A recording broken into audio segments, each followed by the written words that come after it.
Ok l'élite, c'est Rodrigo et bienvenue dans Diverse, l'émission qui vous cultive.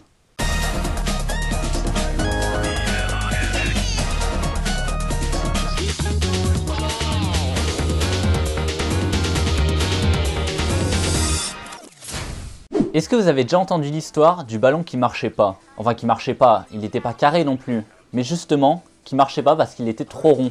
Si vous avez regardé la Coupe du Monde de 2010 comme moi, vous vous êtes probablement rendu compte qu'il y avait quelque chose d'un peu inhabituel. Et je parle pas de notre équipe de France qui a décidé de faire grève, mais bien du Jabulani, le ballon officiel de la compétition. Mais qu'est-ce qui rendait ce ballon si particulier?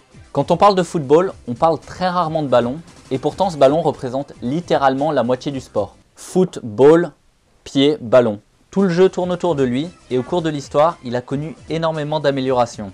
Que ce soit les ballons en cuir du 19e siècle ou entièrement synthétiques d'aujourd'hui, chaque ballon a eu un impact majeur sur son époque. Mais s'il y a un ballon en particulier qui a réussi à marquer les esprits, c'est bien le Jabulani. Le Jabulani donc était le ballon officiel de la Coupe du Monde de 2010 en Afrique du Sud et était particulièrement révolutionnaire dans sa conception. Constitué de seulement 8 pièces contre 14 pour son prédécesseur utilisé lors de la Coupe du Monde de 2006 et 32 pour un ballon classique, c'est-à-dire le ballon que vous achetez à Carrefour ou Decathlon. Le Jabulani était le ballon le plus aérodynamique de tous les temps. Le seul problème était tout simplement qu'il ne marchait pas parce que sa rondeur historique lui faisait faire des trajectoires extrêmement imprévisibles. Alors je ne vais pas rentrer en détail sur la science de la trajectoire d'un ballon de foot, mais lorsqu'on frappe dans le ballon, il va être soumis à un phénomène appelé l'effet Magnus. Il s'agit de l'impact de l'air sur la rotation d'une balle. Comme la balle est en rotation sur elle-même, elle va entraîner l'air d'un côté et la ralentir de l'autre.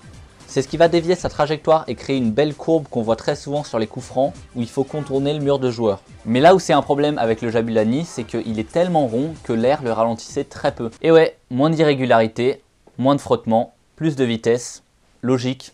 Ça lui permettait donc de conserver énormément d'énergie et partir très loin, beaucoup plus loin et beaucoup plus haut que voulu. La faible pression de l'air liée à l'altitude basse de l'Afrique du Sud et sa proximité à l'équateur aurait aussi eu un impact sur le comportement du ballon, mais je ne vais pas élaborer là-dessus. Imaginez les joueurs et les gardiens qui ont passé toute leur vie à essayer de maîtriser les imperfections d'un ballon à 20 ou 30 pièces et que d'un coup, ils n'y sont plus. Ils vont inévitablement rater beaucoup de frappes. Ça a d'ailleurs donné lieu à des tirs assez hilarants et totalement hors cadre de joueurs qui n'arrivaient pas à comprendre comment le Jabulani fonctionnait, mais aussi des buts ridicules où le gardien ne comprend pas où va la balle. Même si c'était une expérience traumatisante pour certains, comme Messi qui a donné l'impression d'être un joueur tout droit sorti d'un club en district, le Jabulani c'était aussi une bénédiction pour d'autres. Particulièrement Diego Forlán qui a probablement signé la plus belle compétition de sa vie et a marqué les plus beaux buts de cette Coupe du Monde, ou encore 99% des joueurs allemands. Le Jabulani privilégiait un jeu spectaculaire, un jeu de puissance, et c'est pour ça que la Coupe du Monde de 2010 a été celle que j'ai pris le plus de plaisir à regarder, même si j'en ai vu que 4 pour l'instant.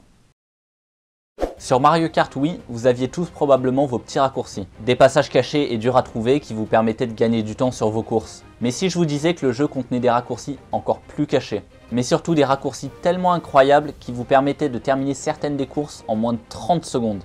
On les appelle les ultra raccourcis, je vous explique. Le jeu Mario Kart contenait un outil particulièrement révolutionnaire dans le monde du jeu vidéo, un outil qui permettait de partager ses courses contre la montre avec le reste du monde, et n'importe qui pouvait reprendre votre course et affronter votre fantôme pour essayer de battre votre temps. C'est cette fonctionnalité principalement qui a contribué à l'explosion de la communauté des time trials, les joueurs qui cherchaient exclusivement à battre les records de temps. Au début, il s'agissait surtout pour eux d'optimiser leur parcours sur chacune des courses un maximum et faire le moins d'erreurs possible pour obtenir le temps le plus compétitif. Mais quelques mois seulement après la sortie du jeu, un record particulièrement unique est venu tout chambouler. Sur le circuit Volcan Grondant, un joueur a découvert comment faire un tour de course en 10 secondes grâce à un glitch. Avec le bon timing et les bonnes manœuvres, il est possible d'atteindre un rocher à côté de la ligne de départ et en suivant un parcours très précis, en faire 3 fois le tour pour finir la course en 30 secondes. Cette découverte pousse la communauté à essayer de casser le jeu pour découvrir d'autres raccourcis comme celui-ci, désormais appelé ultra raccourci ou ultra shortcut en anglais. Les joueurs le définissent comme un raccourci involontaire de la part des développeurs, résultant d'un glitch et permettant de couper la moitié ou plus d'un tour de la course. Dans les semaines et mois qui suivent, 12 autres raccourcis de ce type seront découverts, surtout grâce à des hacks, puis reproduits en mode normal par un joueur. Le plus célèbre d'entre eux étant sûrement celui de la gorge champignon, sur lequel il faut escalader une montagne en utilisant un bug sur un des champignons. Au fil du temps, ces raccourcis seront perfectionnés et exploités à leur maximum, et vous pouvez encore aujourd'hui trouver des gens qui essayent de battre les records de temps en les utilisant. Le plus récent, justement sur la gorge champignon, date d'il y a même pas un mois. Alors vous expliquer comment c'est techniquement possible serait assez compliqué, mais si ça vous intéresse, allez voir la vidéo Mario Kart Wii, l'histoire des ultra raccourcis, qui rentre très en détail sur le sujet et qui est aussi selon moi une des meilleures vidéos sur YouTube.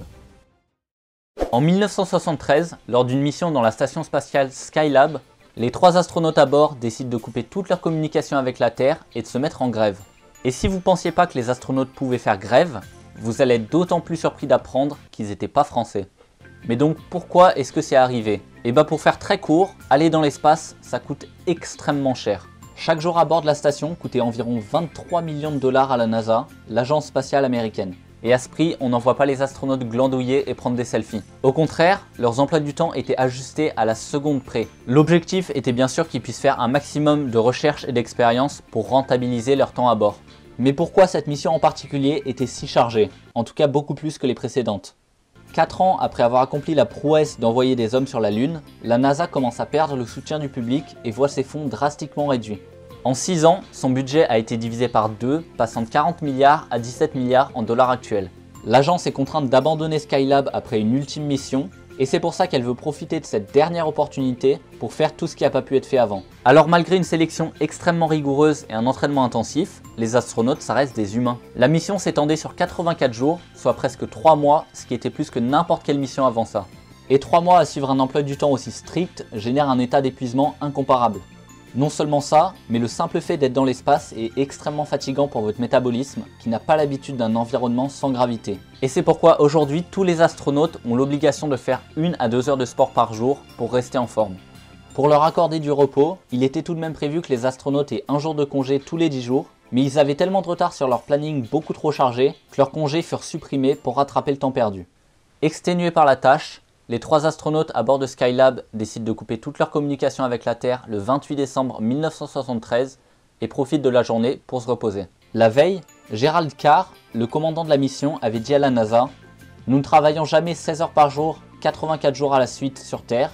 Je vois pas pourquoi nous serions tenus de le faire dans l'espace. » Le lendemain, l'équipage négocie une révision de leur emploi du temps et obtiennent une pause à midi et la soirée de libre. Mais le plus impressionnant, c'est probablement qu'ils aient réussi à faire toutes les expériences planifiées avant la fin de la mission. Bien que les 3 astronautes n'aient jamais pu retourner dans l'espace après leur séjour sur Skylab, leur grève a fourni des informations précieuses à la NASA sur l'organisation des futures missions et le bon équilibre entre travail et repos dans l'espace. Et voilà, ce premier épisode de Divers est à présent terminé, j'espère qu'il vous aura plu. Si c'est le cas, n'hésitez pas à partager la vidéo et vous abonner. On se retrouve très vite pour la prochaine vidéo, et d'ici là, faites du sport, c'est important.